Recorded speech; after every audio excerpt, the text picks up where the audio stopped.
Commander Jake Murphy stood at the wide window of the space station, watching the stars disappear one by one. The enemy ships were coming, and they were huge. Each one was the size of a small moon, black as space itself, with red lights pulsing along their sides like a heartbeat. "Sir, we're getting the final count," said Lieutenant Sam Collins, his voice shaking slightly. 3,000 enemy vessels, maybe more. Jake closed his eyes for a moment. 3,000. His defense station had 12 ships. The colony below had 40 million people.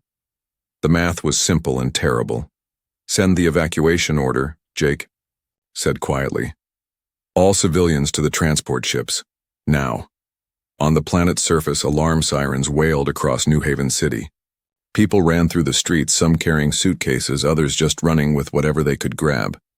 Children cried as their parents lifted them up and ran toward the spaceports. Dr. Helen Brooks was in her laboratory when the alarms started. She had been studying the strange readings from the outer systems for weeks. Other colonies had gone silent one by one. First the mining stations on Kepler 442, then the research base on Wolf 359. Each time, the last message was the same. "They're coming. God help us all." Now she knew what they meant. The enemy ships didn't just destroy. They took everything. Every person, every animal, every plant. They left nothing but empty rocks floating in space. Helen grabbed her research files and ran toward the evacuation center. The data she had collected might be the only clue to stopping these monsters. As she ran, she looked up at the sky. Even in daylight, she could see the dark shapes moving between the stars. Admiral Lisa Carter was 3 star systems away when the call came in. Her small fleet of 12 ships was all that remained of Earth's great navy. The rest had been destroyed, trying to stop the enemy advance. "Admiral, we're receiving a distress call from New Haven," reported Captain Danny Wright from the communications station. "Commander Murphy is requesting immediate assistance." Lisa looked at the tactical display. Her ships were fast, but not fast enough. Even at maximum speed, they would arrive too late. The enemy would be finished with New Haven long before her fleet could get there. "Set course for New Haven," she ordered anyway. "Maximum speed." "Ma'am, we won't make it in time," Captain Wright said gently. "I know," Lisa replied, "but we have to try." Back on New Haven, Jake watched the evacuation from his station. The transport ships were loading as fast as they could, but there wasn't enough time. There were too many people and not enough ships. "Sir, the enemy fleet is entering our system," Lieutenant Collins announced. "They'll be here in 2 hours." Jake activated the communication system to speak to the whole colony. "This is Commander Murphy. All civilians must report to evacuation centers immediately. This is not a drill. The enemy will arrive in less than 2 hours." Down in the city, panic was spreading. The spaceports were crowded with thousands of people pushing to get on the transport ships. Families were separated in the chaos. Some people gave up trying to get on the ships and just went home to wait. Police officer Tony Martinez was trying to keep order at Spaceport 7 when he saw an old woman sitting alone on a bench. She wasn't trying to get on a ship. She was just sitting there looking at a photo. "Ma'am, you need to get to the evacuation area," Tony said, approaching her. The old woman looked up at him with tired eyes. "I'm 87 years old, son. I lived through the colony wars, the plague years, and the great storm of 2387. I helped build this city from nothing.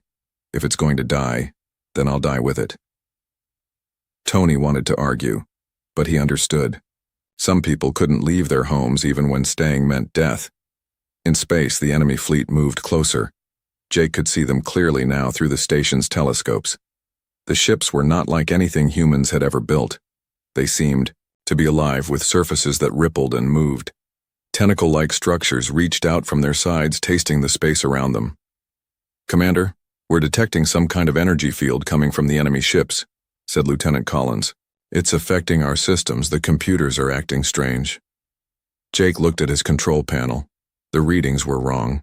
Numbers were changing by themselves.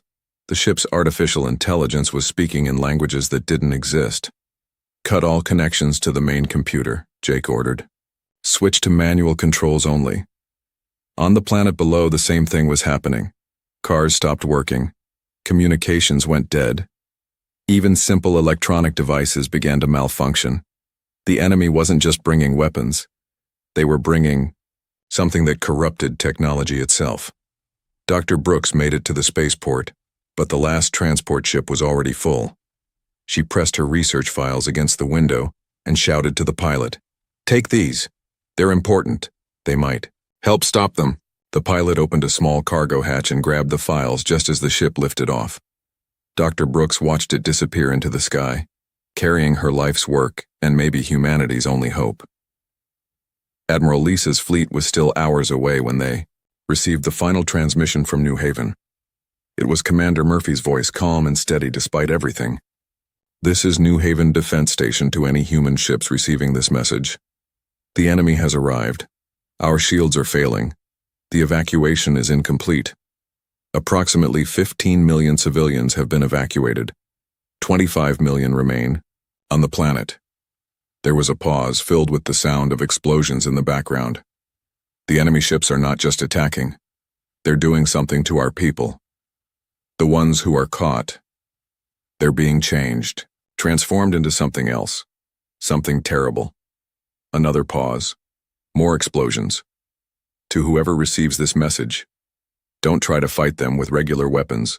Don't let them get close to your technology. And whatever you do, don't let them touch you. They don't just kill, they corrupt, they turn everything into more of themselves. The transmission cut to static, then nothing. Jake Murphy stood on his bridge as the enemy ship surrounded his station. Through the windows he could see the planet below. Dark shapes were descending through the atmosphere like rain. Where they landed, the lights of the cities went out one by one. He thought about his wife and daughter, who had evacuated on one of the first transport ships. He hoped they would make it to Earth. He hoped someone would find a way to stop these monsters. The station shook as the enemy weapons hit it. Jake's last act was to send one final message into space. "Tell Earth we tried." Then the darkness took everything. 3 months had passed since New Haven died. Admiral Lisa Carter stood on the bridge of her flagship, looking at what remained of humanity's once great fleet. 7 ships. That was all that was left of the hundreds of vessels that had once protected human space.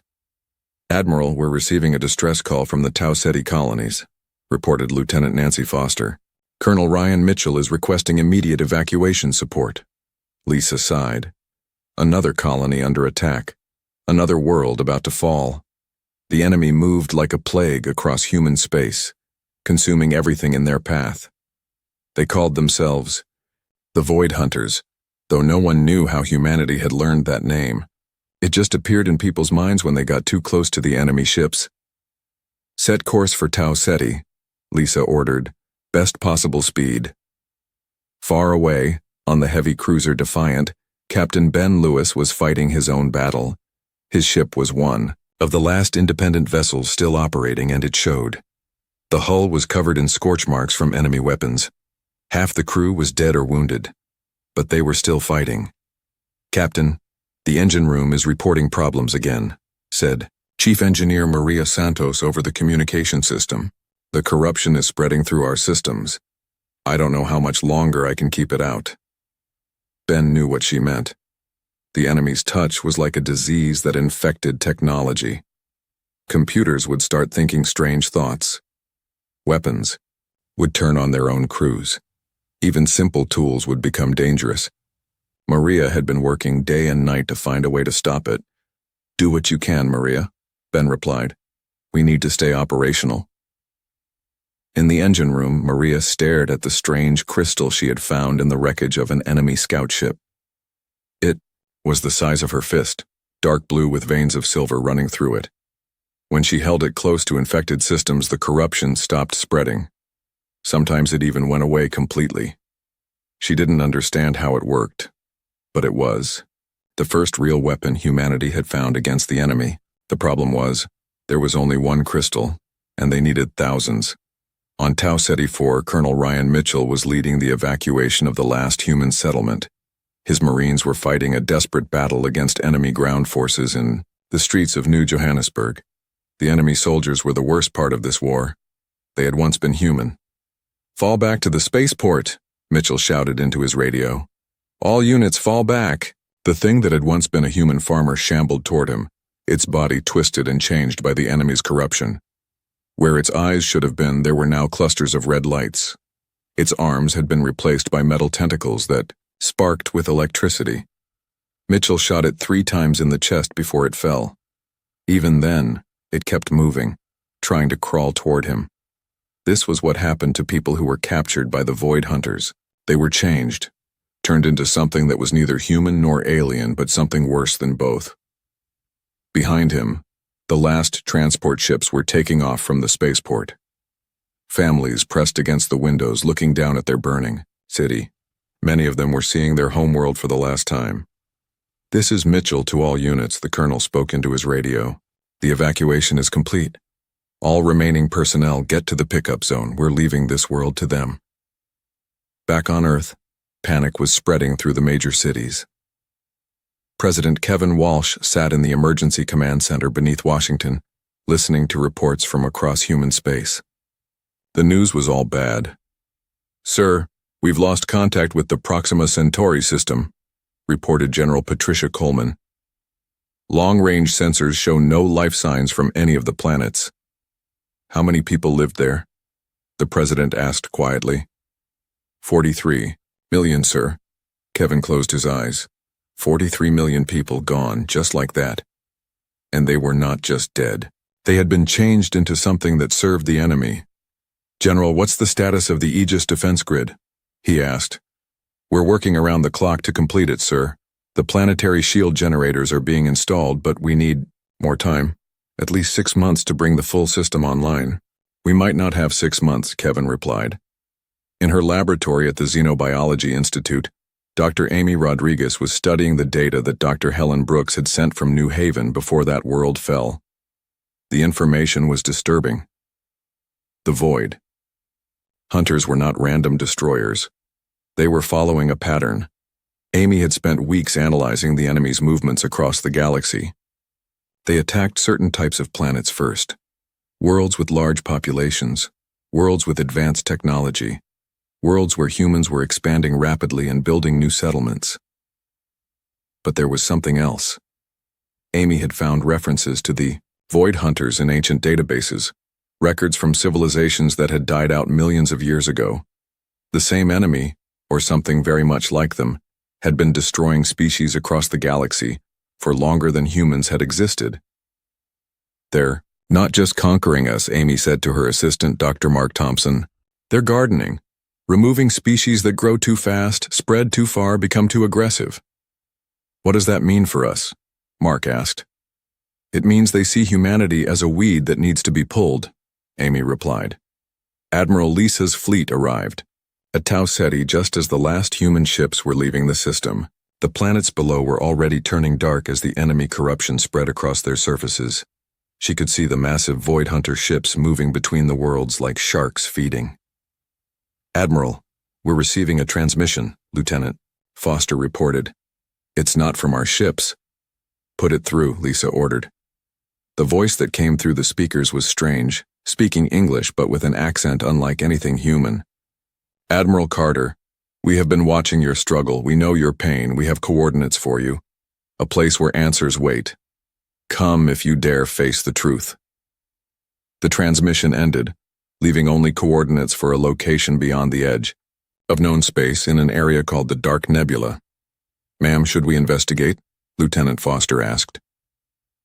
Lisa looked at her small fleet on the tactical display, 7 ships against thousands of enemies. Earth was months away from completing its defenses. Humanity was losing this war badly. "We don't have much choice," she said finally.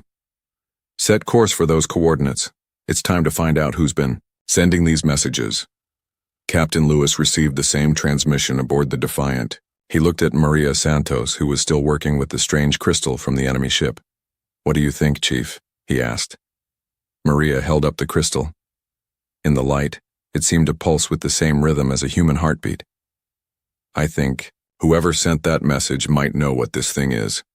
And right now, that's the only lead we have." Colonel Mitchell's transport ship joined with the rest of the human fleet as they prepared to leave Tau Ceti. He looked back at the dying system. through the ship's window. Another world lost, another piece of humanity torn away, but something was different this time. For the first time since the war began, they had received a message that wasn't a cry for help. Someone, somewhere, claimed to have answers. Signal. From Admiral Carter, sir, reported the ship's communications officer. The fleet is changing course. We're heading for the Dark Nebula. Mitchell nodded. The Dark Nebula was uncharted space, beyond the edge of human exploration. Whatever waited. There could be a trap, another enemy, or something worse, but it could also be hope. And right now, hope was the one thing humanity needed most. As the combined human fleet turned away from the dying Tau Ceti system and set course for the unknown, none of them noticed the small probe that detached from one of the Void Hunter ships and began following them through space. The enemy was curious about these coordinates too. The race for answers had begun. Admiral Lisa Carter's fleet had been traveling toward the Dark Nebula for 2 weeks when the enemy found them. The Void Hunter ships appeared without warning, dropping out of hyperspace like nightmares made real. There were hundreds of them, surrounding the small human fleet. All ships battle stations, Lisa commanded. Prepare for combat. Lieutenant Commander Alex Turner was the youngest officer in the fleet, only 26 years old. He stood on the bridge of the cruiser Vanguard, watching the enemy ships move closer. Each one was larger than any human vessel, covered in writhing tentacles that reached out like hungry fingers. Admiral, this is Turner, he said over the communication channel. Request permission to lead a strike against their command ship. Negative. Commander, Lisa replied. We need every ship we have. Ma'am, with respect, we're going to lose every ship anyway, Alex said. Let me take a small team and try to hit their leader. Maybe we can slow them down. Lisa looked at her tactical display. Alex was right. They had 4 ships left against hundreds of enemies. It was hopeless. But maybe, just maybe, a surprise attack could give the others a chance to escape. Permission granted, she said quietly. Good luck, Commander. Alex took 3 fighters and headed straight for the largest enemy ship. Behind him, the human fleet opened fire with everything they had. Laser beams and missiles lit up space, but they barely scratched the enemy's dark hulls. On Earth, alarms were ringing in every major city.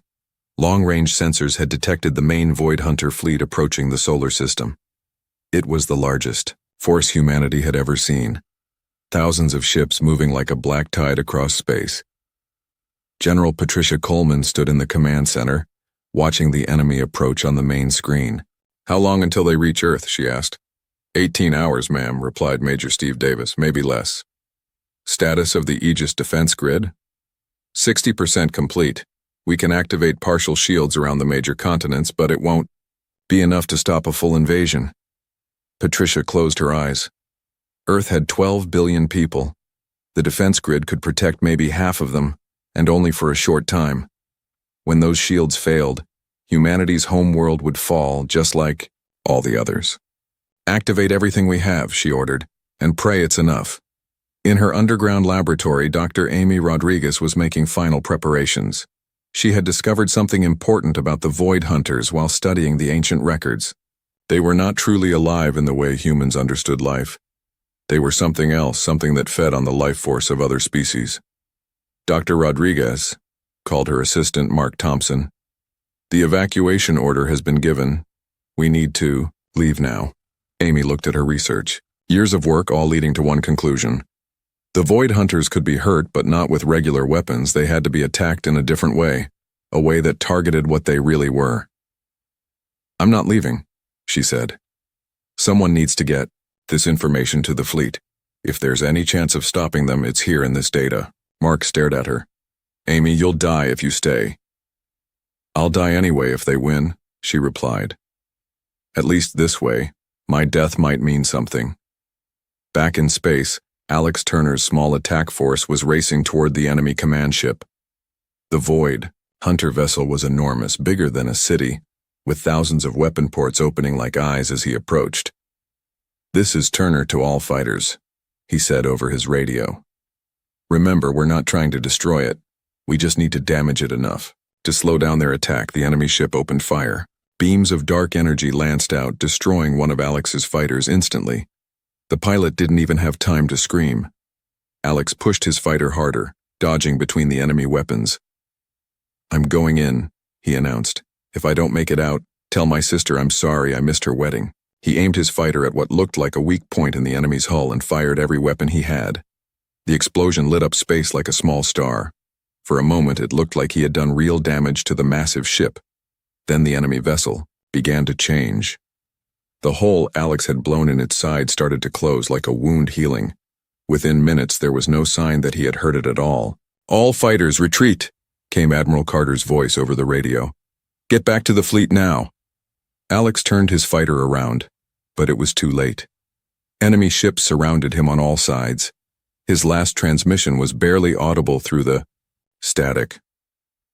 "Tell Earth. Tell them we tried." Admiral Lisa watched Alex's fighter disappear in a ball of fire. Another good officer dead. Another friend lost to this war. She was down to 3 ships now, facing an enemy that seemed impossible to defeat. "Admiral, we're receiving another transmission," reported Lieutenant Foster. "Same source as before." The strange voice came through the speakers again. "Admiral Carter, you have seen their power. You know you cannot win with weapons alone. The coordinates we gave you lead to hope, but only if you reach them. Break off your attack. Come to us now." Lisa looked at her remaining ships. They were badly damaged, running out of ammunition, and completely outmatched. Every instinct told her to keep fighting, to die with her fleet rather than run away. But she thought about Earth, about the billions of people depending on her to find a way to stop the enemy. Maybe running away was the right choice this time. "All ships disengage," she ordered. "Set course for the Dark Nebula coordinates, maximum speed." Captain Ben Lewis aboard the Defiant was relieved to hear the retreat order. His ship was barely holding together, and Chief Engineer Maria Santos had reported that the enemy corruption was spreading through their systems again. "Captain, I've got the crystal working as a temporary fix," Maria reported from the engine room. "But I don't know how long it will hold. We need to find more of these things or figure out how to make them." "Do your best, Chief," Ben replied. "We're heading into unknown space. No telling what we'll find there." The human fleet jumped to hyperspace just as the enemy was closing in for the final attack. Behind them, the Void Hunter ships regrouped and continued toward Earth. The battle had been a minor delay, nothing more. On Earth, President Kevin Walsh addressed the world for what he knew might be the last time. "My fellow humans," he said, looking into the camera, "in a few hours we will face our greatest challenge. The enemy is coming and they are strong. But we are stronger. We are human. We do not surrender. We do not give up. We fight until the end." Across the planet, people watched the speech in their homes, in shelters, in underground bunkers. Some cried, some prayed, some just held their families close and waited. In space above Earth, the first enemy ships began to appear. Dark shapes against the stars, growing larger by the minute. The final battle for humanity's survival was about to begin. But somewhere in the Dark Nebula, Admiral Carter's small fleet was racing toward coordinates that might hold the key to salvation. They didn't know what they would find there. They only knew that it was their last hope. The fate of humanity hung in the balance and time was running out. Admiral Lisa Carter's 3 remaining ships entered the Dark Nebula and found something impossible. Hidden in the swirling cosmic dust was a structure so large it made planets look small. It was clearly built by intelligent beings, covered in lights that pulsed in patterns like a living heartbeat.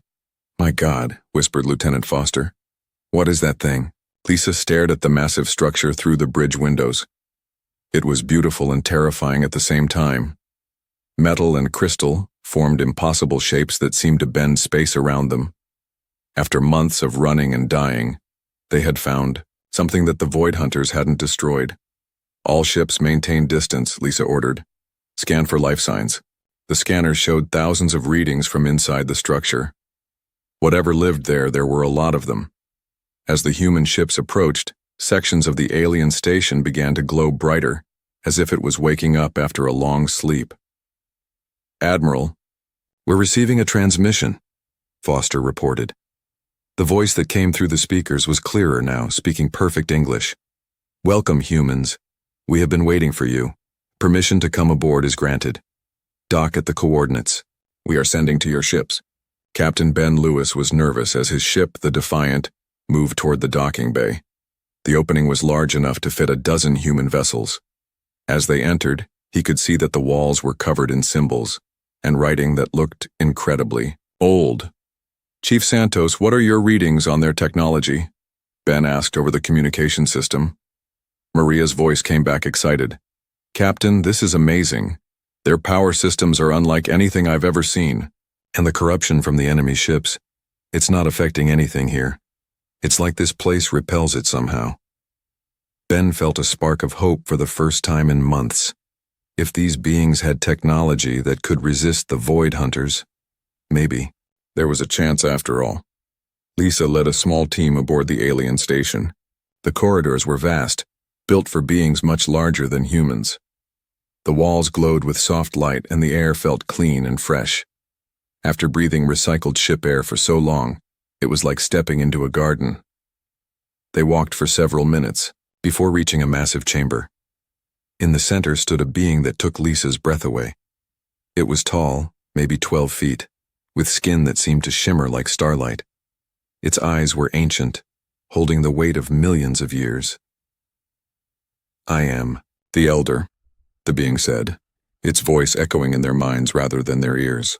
"We are the Guardians. We have been waiting for your species to reach us."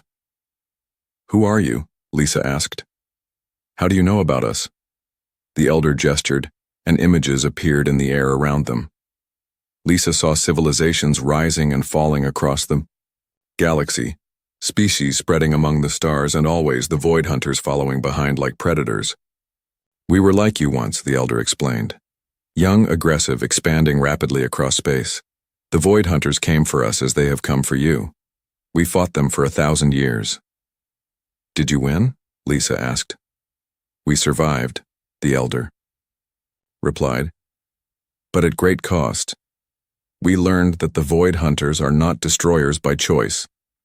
They are gardeners, pruning species that grow too fast, become too dangerous. In their minds, they are protecting the galaxy from races like ours." Lisa felt anger rising in her chest. "They're murdering billions of innocent people." "Yes," the Elder agreed sadly, "but they believe it is necessary. They have done this for millions of years, always choosing the same targets. Species that expand too quickly, fight too well, refuse to submit." The images changed, showing the Guardian homeworld as it once was. Cities that touched the clouds, ships that sailed between stars, billions of people living in peace and prosperity. Then came the darkness. The Void Hunters descended like locusts, consuming everything. "We fought with weapons like yours at first," the Elder continued. "Ships, missiles, energy beams. Nothing worked. The Void Hunters adapt to every attack, grow stronger from every battle. Traditional warfare only feeds them." "Then how did you survive?" Lisa asked. The Elder smiled, the first expression of hope Lisa had seen in months. "We learned to fight them in a different way, not with weapons that destroy, but with weapons that create. We built technology that enhances life instead of ending it. We found their weakness." Maria Santos had been exploring the station's engineering sections with a team of Guardian technicians. What she saw there made her forget how to breathe. The crystals she had found in the enemy wreckage were everywhere, but these were larger, brighter, more complex. "These crystals," she said to her Guardian guide. "They're the key, aren't they?" The Guardian nodded. "Life crystals. They store and amplify the life force of living beings. The Void Hunters feed on life energy, but they cannot consume it when it is properly focused and protected." Maria picked up one of the crystals. It was warm in her hands, pulsing with a rhythm that matched her heartbeat. "How many of these do you have?" "Millions," the Guardian replied. "We have been growing them for countless centuries, preparing for this day." Back on Earth, the battle was not going well. The Aegis defense grid had held for 6 hours before the first shields failed. General Coleman watched in horror as enemy ships broke through the barriers and began landing in major cities. The corrupted humans that emerged from the Void Hunter vessels were worse than anything the defenders had imagined. They moved with inhuman speed and strength, turning every person they touched into more of themselves. Cities fell within hours.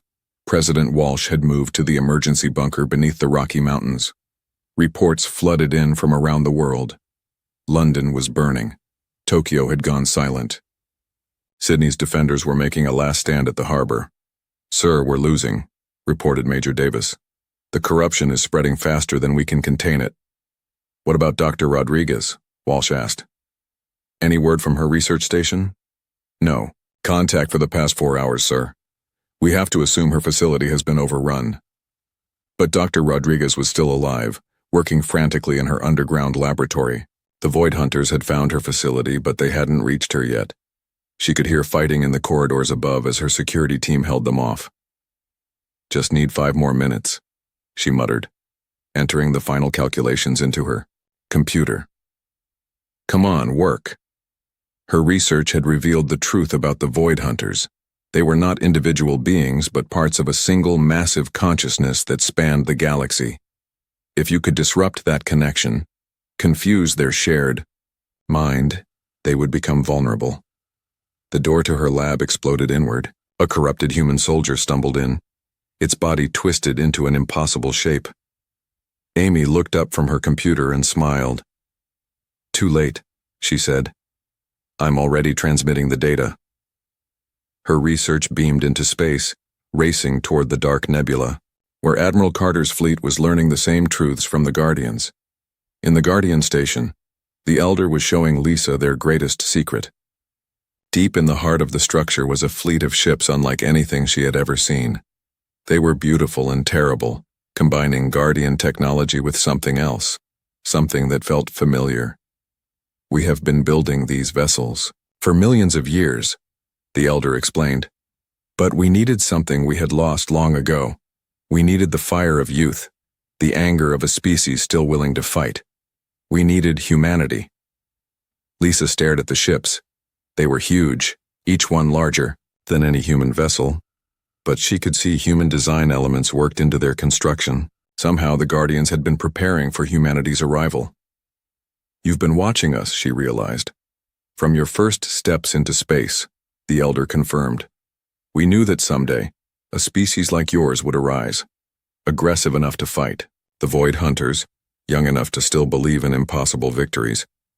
You are not the first such species we have encountered, but you may be the last chance for this galaxy." Captain Lewis joined them in the great chamber, his eyes wide with amazement. "Admiral, Chief Santos says they can upgrade our ships with their crystal technology, make us immune to the corruption." "How long?" Lisa asked. "Hours, not days," Lewis replied. "Their technology is incredible. It's like they've been preparing for this exact moment." The Elder nodded. "We have been. The question now is whether you are ready to return and fight. Your world is under attack. Your people are dying. But with our help, you can do more than survive. You can win." Lisa thought of Earth, of the billions of people counting on her to find a miracle. She thought of all the colonies that had fallen, all the friends she had lost. The Void Hunters had taken so much from humanity. Now it was time to take something back. "How soon can we leave?" she asked. The Earth was dying when they emerged from the dark. Admiral Lisa Carter stood on the bridge of the Retribution, a massive ship that combined Guardian technology with human determination. Around her, a fleet of impossible size dropped out of hyperspace, near Earth. Hundreds of Guardian vessels, each one bristling with life crystal weapons, appeared like stars being born. The Void Hunters had been winning the battle for Earth. Their corruption had spread across half the planet, turning cities into twisted landscapes of metal and flesh. But now they found themselves caught between the planetary defenses and something they had not expected to face again. "All ships, this is Admiral Carter," Lisa announced over the fleet communication system. "Today we take back our home. Today, we show these monsters what happens when they threaten humanity."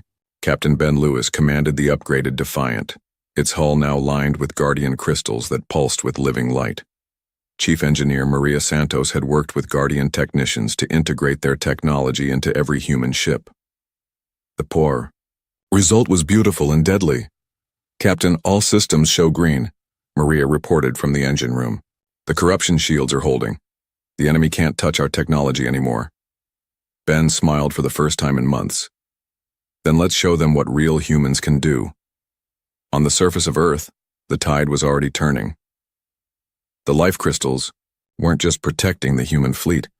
They were broadcasting energy that disrupted the Void Hunters' collective consciousness. The corrupted humans who had been turned into enemy soldiers suddenly stopped moving, confusion replacing the alien intelligence that had controlled them.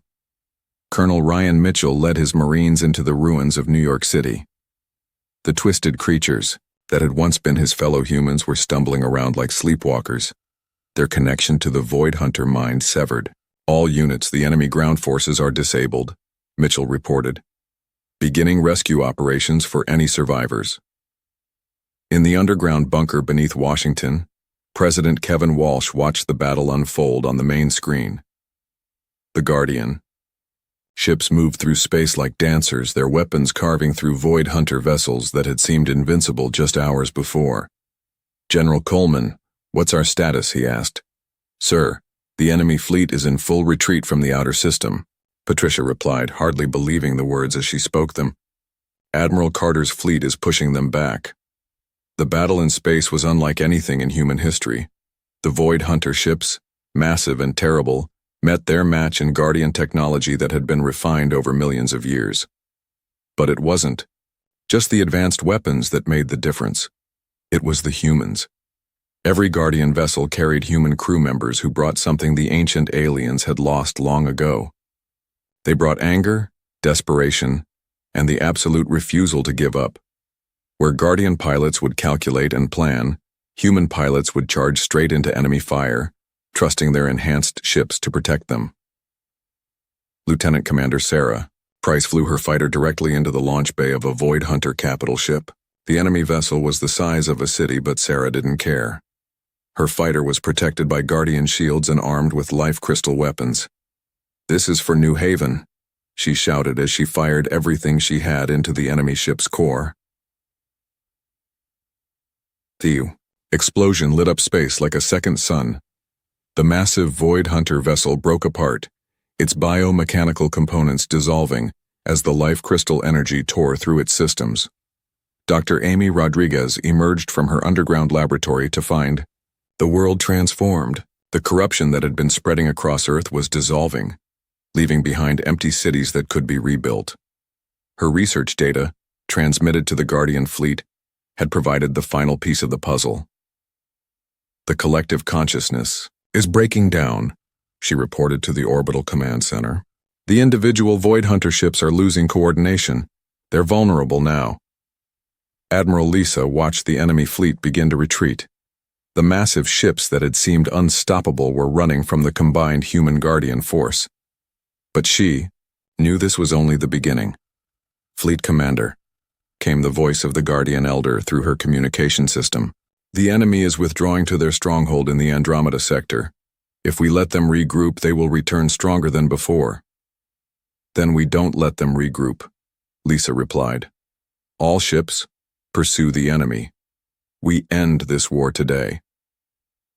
The chase across the galaxy took 3 days. The combined fleet followed the retreating Void Hunters through hyperspace, never letting them rest, never giving them time to adapt to the new weapons. Guardian captains who had fought defensively for millions of years learned from human tactics that emphasized speed and aggression. Captain Lewis found himself commanding a squadron of mixed human and Guardian ships. Target their command vessels. First, he ordered, cut off their ability to coordinate.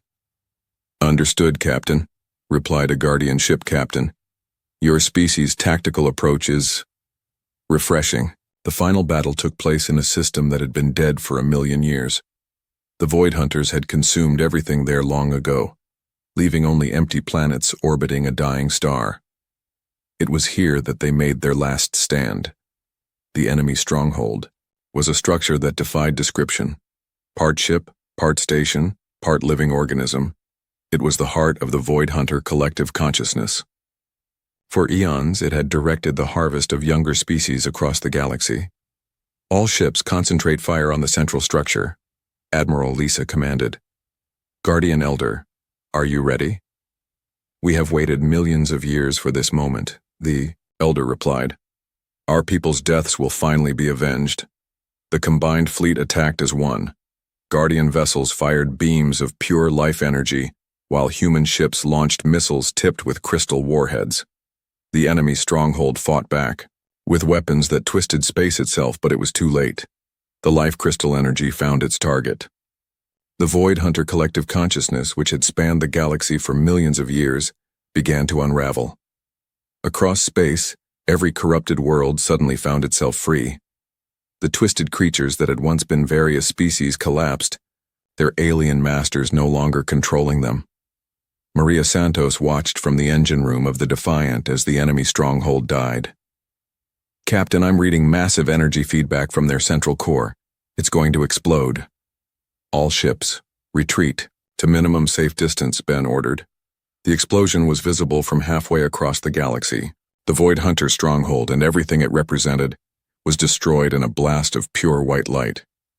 When the energy faded, there was nothing left but empty space and the scattered remains of an empire built on death. Admiral Lisa stood on the bridge of the retribution and felt something she hadn't experienced in years. Peace. The war was over.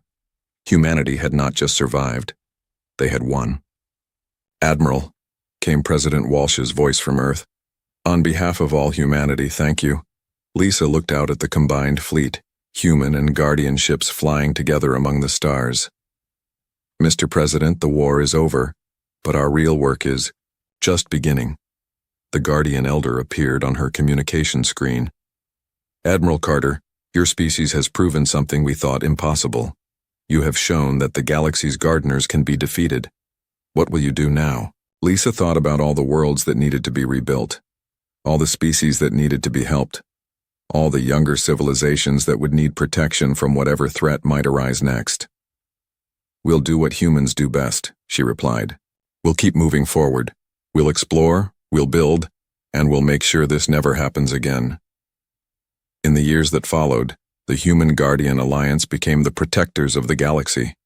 Where once the Void Hunters had harvested promising species, now human and Guardian ships arrived to offer help and protection. The war had cost billions of lives and destroyed countless worlds, but it had also proven something important. Even the oldest, most powerful enemies could be defeated if you refused to give up, if you kept fighting even when hope seemed dead. As Admiral Carter often said in the years that followed, we emerged from the dark not because we were the strongest, but because we were too stubborn to stay down. Humanity had survived its greatest test and become something new. They were no longer just another species spreading among the stars. They were the guardians of hope itself.